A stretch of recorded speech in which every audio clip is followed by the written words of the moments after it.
just when you've concluded that the climate change idea, the product of the New World Order control freaks and their communist sympathizers, is the absolute dumbest of all contrived ideas.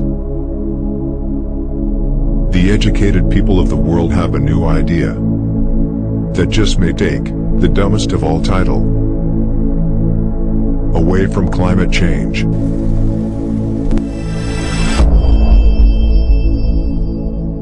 Hello, I'm Jared Taylor with American Renaissance. The censors really hate my videos, so if you like this one, I hope you'll send it to a lot of people. This spring we've had some disturbing warnings. White supremacy is so sneaky, so dangerous, so seductive that it is sucking BIPOCs into its toils. And as you know, Biden officials testify that white supremacists are our greatest domestic security threat. So if this evil comes in all colors, that's really bad news. I've tried very hard to understand this, but I have failed. The mildest version seems to be this. White supremacy is anything we lefties don't like, and there are BIPOCs who do these things too, so they must be white supremacists. The stronger version is whiteness is inherently bad, so any bad non-whites are actually just acting white. Take the rise of Latino white supremacy, which appeared in the New Yorker in May. It's written by Geraldo Cadava, who presumably knows about Latinos. He says Hispanics are assimilating so beautifully that they have assimilated all the way to the essence of whiteness, white supremacy. His proof? He says that when he wrote the article, there had been 21 mass shootings in Texas alone, and that in at least 4 of them, the shooters were Latino. If that makes them white supremacists, there are an awful lot of black white supremacists in Chicago and St. Louis.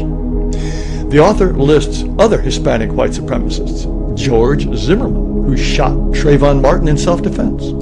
And Mr. Cadava has dug up someone named Pete Garcia from the 1950s who didn't want blacks moving into his Dallas neighborhood.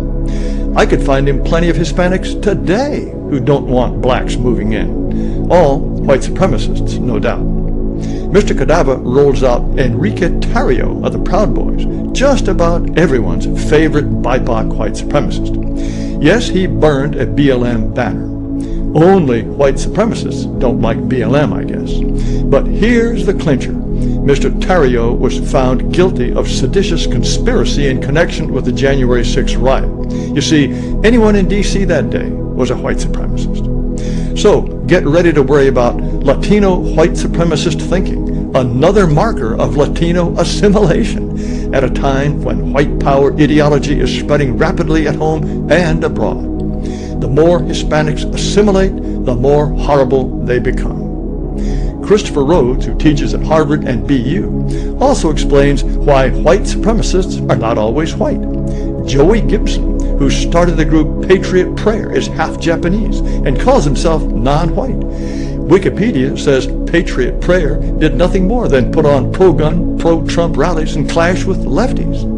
And this guy, Ali Alexander, helped organize the Stop the Steal rally that took place before the Capitol riot. Another BIPOC white supremacist. Kanye West is, of course, a black white supremacist. Christopher Rhodes says he's a dangerous role model. It's no wonder that younger, more marginalized black and brown men have been drawn into the fold of these hateful communities. And because some Asians say race preferences and college admissions hurt them, it means Asian American conservatives have become key allies of white supremacy. This article says Asians were tricked into supporting the recent Supreme Court case, but Asian American anti-affirmative action activists have not been simply duped into this white supremacist policy. They are active, militant co-conspirators with white conservatives. They actually believe in colorblind admissions. Also, some Asian Americans are calling for more police funding. And near Los Angeles, Chinese immigrant activists protested a development initiative to house unhoused people. It doesn't get more white supremacist than that. And here's Jennifer Ho of the University of Colorado. She thinks white supremacy is so devious it makes black people attack Asians. She doesn't say how. She just says so because white supremacy is the root of all race-related violence in the U.S. So when a black person attacks an Asian person, the encounter is fueled perhaps by racism, but very specifically by white supremacy. White supremacy does not require a white person to perpetuate it. It's not black people whom Asian Americans need to fear, it's white supremacy. And so, when an Asian woman died after a black man pushed her in front of a subway train, that had to be white supremacy.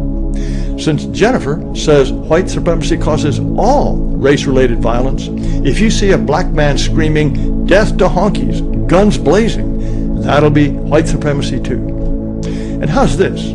It's not just for white people.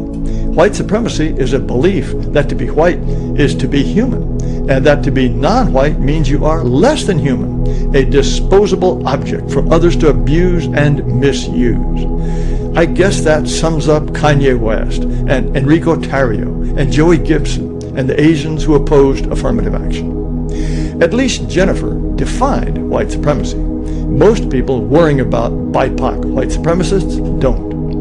John Powell, head of UC Berkeley's Othering and Belonging Institute, of all places, also had a definition.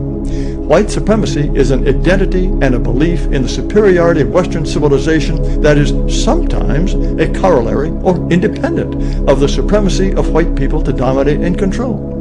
You're a white supremacist if you think Western civilization is best. Professor Powell adds that the system of white supremacy exists without the necessity of there being a racist person, and that the people who embrace that system and ideology can be of any race. I'm confused.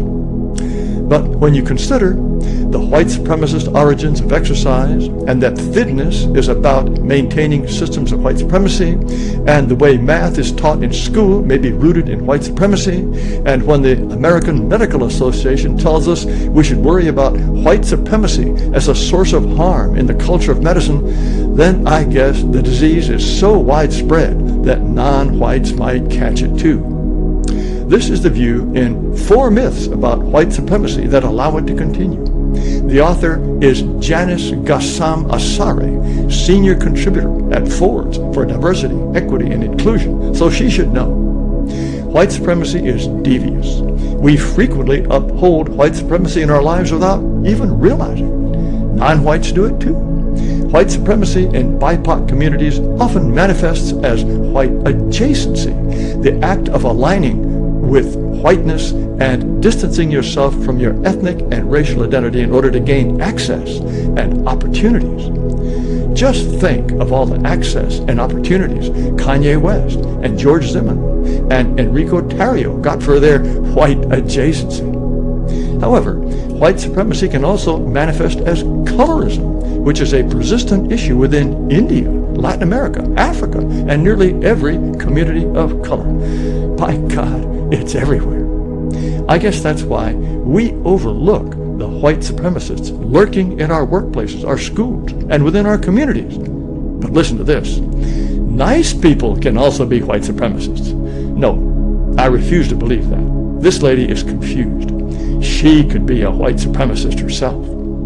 But for the real lowdown on BIPOC white supremacists, we turn to Christina Beltran, who teaches at NYU and explained in the Washington Post that to understand Trump's support, we must think in terms of multiracial whiteness. Other experts cite Professor Beltran as an authority. She notes that some of the January 6th rioters weren't white, and then asks, and what are we to make of unmistakably white mob violence that also includes non-white participants? I call this phenomenon multiracial whiteness, the promise that they too can lay claim to the politics of aggression, exclusion, and domination. Letting BIPOCs in on white violence means that they can enjoy aggression, exclusion, and domination just like white people. Multiracial whiteness reflects an understanding of whiteness as a political color and not simply a racial identity, a discriminatory worldview in which feelings of freedom and belonging are produced through the persecution and dehumanization of others. white people don't care what color you are. They accept you as one of them, so long as you persecute and dehumanize others. In the politics of multiracial whiteness, anyone can join the MAGA movement and engage in the wild freedom of unbridled rage and conspiracy theories. Here, the politics of exclusion, violence, and demonization are available to all. Want to be white? All it takes is exclusion, violence, and demonization. Today's political rift is a division between those who are drawn to and remain invested in a politics of whiteness and those who seek something better. So there it is, straight from the smiling mouth of Professor Christina Beltran, and right on the pages of the Washington Post. You can either be like white people, rage, exclusion, violence, dehumanization, persecution, or try something better. And multiracial whiteness turns BIPOCs who do awful things into honorary white people. Yep, white people really are that bad. So thank you, Professor Beltran. I thought all that jabber about white supremacist BIPOCs was confusing. It's much simpler. When non-whites do anything bad, rape, kill, riot, burn down cities, they're just acting white. I'm so glad she cleared that up. I'll sleep a whole lot better tonight. Thank you for watching.